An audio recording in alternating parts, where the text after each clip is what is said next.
Wonder, page 93-106. Major Tom. Out of the three of us, Miranda had almost always been the one sweetest to August, hugging him and playing with him long after Ella and I had moved on to playing something else. Even as we got older, Miranda always made sure to try and include August in our conversations, ask him how he was doing, talk to him about Avatar or Star Wars or Bone or something she knew he liked. It was Miranda who had given Augie the astronaut helmet he wore practically every day of the year when he was 5 or 6. She would call him Major Tom, and they would sing Space Oddity by David Bowie together. It was their little thing. They knew all the words and would blast it on the iPod and sing the song out loud. Since Miranda's always been really good about calling us as soon as she got home from summer camp, I was a little surprised when I didn't hear from her. I even texted her and she didn't reply. I figured maybe she'd end up staying in the camp longer now that she was a counsellor. Maybe she met a cute guy. Then I realised from her Facebook wall that she'd actually been back home for a full 2 weeks. So I sent her an IM and we chatted online a bit, but she didn't give me a reason for not calling, which I thought was bizarre. Miranda had always been a little flaky, so I figured that was all it was. We made plans to meet downtown, but then I had to cancel because we were driving to visit Tata and Papa for the weekend. So I ended up not seeing either Miranda or Ella until the first day of school, and I have to admit I was shocked. Miranda had looked so different. Her hair was cut from this super cute bob that she'd dyed bright pink of all things, and she was wearing a striped tube top that A, seemed way inappropriate for school, and B, was totally not her usual style. Miranda had always been such a prude about clothes, and here she was all pink-haired and tube-topped. But it wasn't just the way she looked that was different. She was acting differently too. I can't say she wasn't nice, because she was, but she seemed kind of distant, like I was a casual friend. It was the weirdest thing in the world. At lunch the three of us sat together like we always used to, but the dynamics had shifted. It was obvious to me that Ella and Miranda had gotten together a few times during the summer without me, though they never actually said that. I pretended not to be at all upset while we talked, though I could feel my face getting hot, my smile being fake. Although Ella wasn't over the top as Miranda, I noticed a change in her usual style too. It's like they'd talked to each other beforehand about redoing their image at the new school, but hadn't bothered to clue me in. I admit, I always thought I was above this kind of typical teenage pettiness, but I felt a lump in my throat throughout lunch. Her voice quivered as I said, "See you later," when the bell rang. After school. I hear we're driving you home today. It was Miranda in eighth period. She'd just sat down at the desk behind me. I'd forgotten that Mum had called Miranda's mother the night before to ask if she could drive me home from school. "You don't have to," I answered instinctively, casually. "My mum can pick me up." I thought she had to pick Augie up or something. It turns out she can pick me up afterward. She just texted me, "Not a problem." "Oh, okay, thanks." It was all a lie on my part, but I couldn't see sitting in a car with the new Miranda. After school I ducked into a restroom to avoid bumping into Miranda's mother outside. Half an hour later I walked out of school, ran the 3 blocks to the bus stop, hopped on the M86 to Central Park West and took the subway home. "Hey there, sweetie," Mum said the moment I stepped through the front door. "How was your first day?" I was starting to wonder where you guys were. We stopped for pizza. Incredible how easily a lie can slip through your lips. "Is Miranda not with you?" She seemed surprised that Miranda wasn't right behind me.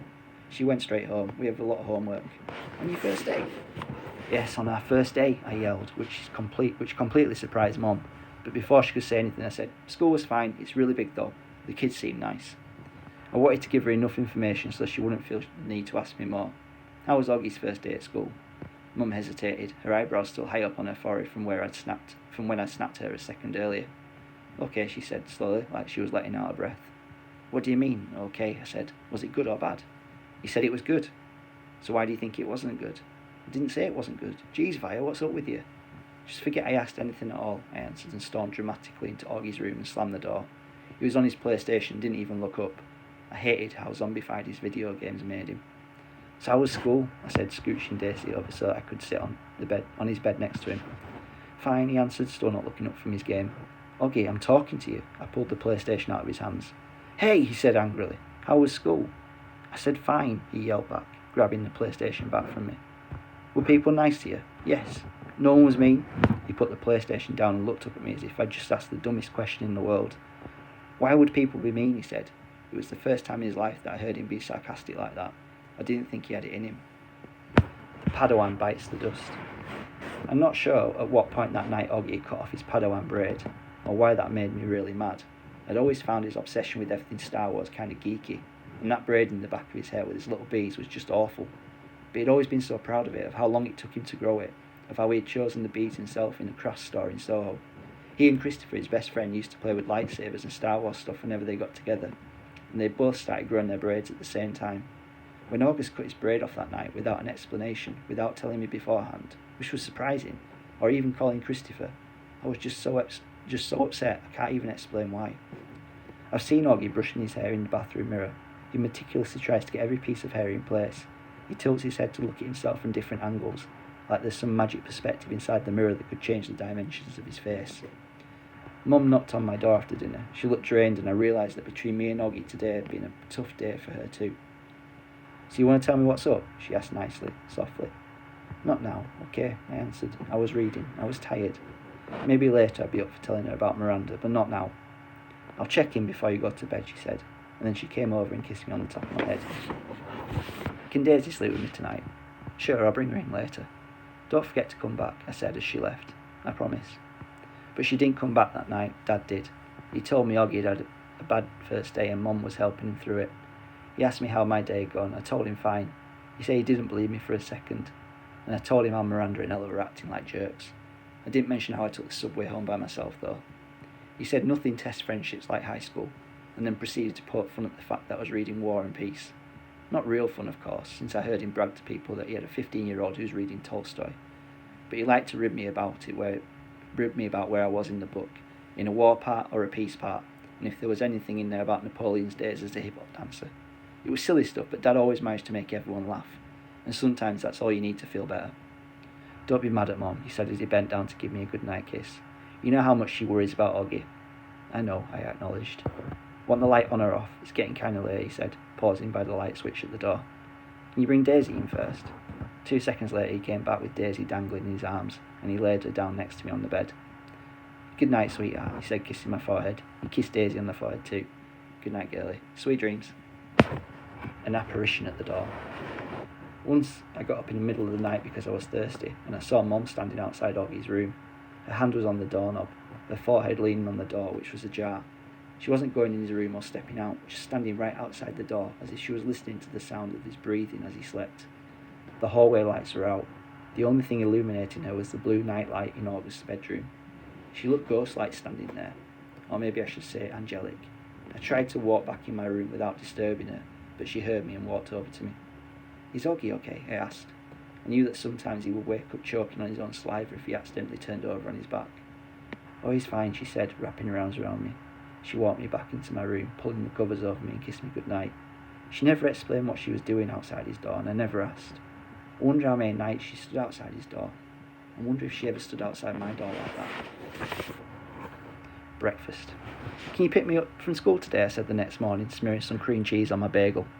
Mum was making August lunch, American cheese on whole wheat bread, soft enough for Augie to eat. While August sat eating oatmeal at the table, Dad was getting ready to go to work. Now that I was in high school, the new school routine was going to be that Dad and I would take the subway together in the morning, which meant his having to leave 15 minutes earlier than usual. Then I'd get off at my stop and he'd keep going. And Mum was going to pick me up after school in the car. "I was going to call Miranda's mother to see if she could drive you home again," Mum answered. "No, Mum," I said quickly. "You pick me up or I'll just take the subway." "You know I don't want you to take the subway by yourself yet," she answered. "Mum, I'm 15. Everybody my age takes the subway by themselves." "She can take the subway home," said Dad from the other room, adjusting his tie as he stepped into the kitchen. "Why can't Miranda's mother just pick her up again?" Mum argued with him. "She's old enough to take the subway by herself," Dad insisted. Mum looked at both of us. "Is something going on?" She didn't address the question to either of us in particular. "You would know if you had to come back to check on me," I said spitefully, "like you said you would." "Oh, Godfire," said Mum, remembering how she had completely ditched me last night. She put down the knife she was using to cut Augie's grapes in half, still a choking hazard for him because of the size of his palate. "I'm so sorry I fell asleep in Augie's room. By the time I woke up..." I know, I nodded indifferently. Mum came over, put hands on my cheeks and lifted my face to look at her. "I'm really, really sorry," she whispered. I could tell she was. "It's okay," I said. Mum, it's fine. This time I meant it." She looked so genuinely sorry that I just wanted to let her off the hook. She kissed and hugged me, then returned to the grapes. "So, is something going on with Miranda?" she asked. "Just that she's acting like a complete jerk," I said. "Miranda's not a jerk," Augie quickly chimed in. "She can be," I yelled. "Believe me." "Okay then, I'll pick you up, no problem," Mum said decisively, sweeping the half grapes into a snap bag with the side of a knife. That was the plan all along anyway. I'll pick Augie up from school in the car and then we'll pick you up. We'll probably get there at about 3:45. No, I said firmly before she finished. Isabel, she can take the subway, said Dad impatiently. She's a big girl now. She's reading War and Peace, for crying out loud. What does War and Peace have to do with anything? Answered Mum, clearly annoyed. It means you don't have to pick her up in the car like she's a little girl, he said sternly. Via, are you ready? Get your bag, let's go. I'm ready, I said, pulling on my backpack. Bye, Mum, bye, Augie. I kissed them both quickly and headed towards the door. Do you even have a Metro card? Mum said after me. Of course she has a Metro card, answered Dad, fully exasperated. Yeesh, Mama, stop worrying so much. Bye, he said, kissing her on the cheek. Bye, big boy, he said to August, kissing him on the top of his head. I'm proud of you. Have a good day. Bye, Daddy. You too. Dad and I jogged down the stoop stairs and headed down the block. Call me after school before you get on the subway. Mum yelled at me from the window. I didn't even turn round, but waved my hand at her so she knew that I'd heard her. Dad did turn around, walking backwards for a few steps. War and Peace, Isabel, he called out, smiling as he pointed at me. War and Peace.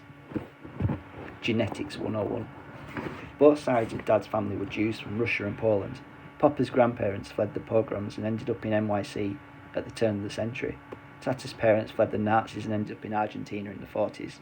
Papa and Tata met at a dance on the Lower East Side while she was in town visiting a cousin. They got married, moved to Bayside and had Dad and Uncle Ben. Mum's side of the family is from Brazil, except for her mother, my beautiful grands, and her dad Agosto, who died before I was born. The rest of Mum's family, all the glamorous aunts, uncles and cousins, still live in Alto Leblon, a ritzy suburb south of Rio. Grands and Agosto moved to Boston in the early 60s and have Mum and Aunt Kate, who's married to Uncle Porter. Mum and Dad met at Brown University and have been together ever since. Isabel and Nate, like two peas in a pod. They moved to New York right after college, had me a few years later, then moved to a brick townhouse in North River Heights, the hippie stroller capital of Upper Manhattan, when I was about a year old. Not one person in the exotic mix of my family gene pool has ever shown any obvious signs of having what August has. I've pored over grainy sepia pictures of long-dead relatives in babushkas, black and white snapshots of distant cousins in crisp white linen suits, soldiers in uniforms, ladies in beehive hairdos, Polaroids of well-bottomed teenagers and long-haired hippies, and not once have I been able to detect the slightest trace of August's face in their faces. Not a one. But after August was born, my parents underwent genetic counselling. They were told August had what seemed to be a previously unknown type of mandibulofacial dystosis, caused by the autosomal recessive mutation of the TCOF1 gene, which is located in chromosome 5, complicated by a hemifacial microsomia characteristic of the OAV spectrum. Sometimes these mutations occur during pregnancy. Sometimes they're inherited from one parent carrying the dominant gene. Sometimes they're caused by the interaction of many genes, possibly in a combination with the environmental factors. This is called multifactorial inheritance. In August's case, the doctors were able to identify one of the single nucleotide deletion mutations that made war on his face. The weird thing is, though you'd never have known it from looking at them, both my parents carry the mutant gene, and I carry it too. The Punnett square. If I have children, there's a 1 in 2 chance that I will pass the defective gene to them. This doesn't mean they'll look like August, but they'll carry the gene that got double dosed in August and help make him the way he is. If I marry someone who has the same defective gene, there's a 1 in 2 chance that our kids will carry the gene and look totally normal, a 1 in 4 chance that our kids will not carry the gene at all, and a 1 in 4 chance that our kids will look like August. If August has children with someone who doesn't have a trace of the gene, there's a 100% probability that their kids will inherit the gene, but a 0% chance that their kids will have a double dose of it like August, which means they'll carry the gene no matter what, but they could look totally normal. If he marries someone who has the gene, their kids will have the same odds as my kids. This only explains the part of August that's explainable. There's another part of his genetic makeup that's not inherited, which is incredibly bad luck. Countless doctors have drawn little tic-tac-toe grids from my parents over the years to try to explain the genetic lottery to them. Geneticists use these Punnett squares to determine inheritance, recessive and dominant genes, probabilities and chance. But for all they know, there's more they don't know. They can try to forecast the odds, but they can't guarantee them. They use terms like germline mosaicism, chromosome rearrangement or delayed mutation to explain why their science is not an exact science. I actually like how doctors talk. I like the sound of science. I like how words you don't understand explain things you can't understand. There are countless people under words like germline mosaicism, chromosome rearrangement or delayed mutation. Countless babies will never be born, like mine.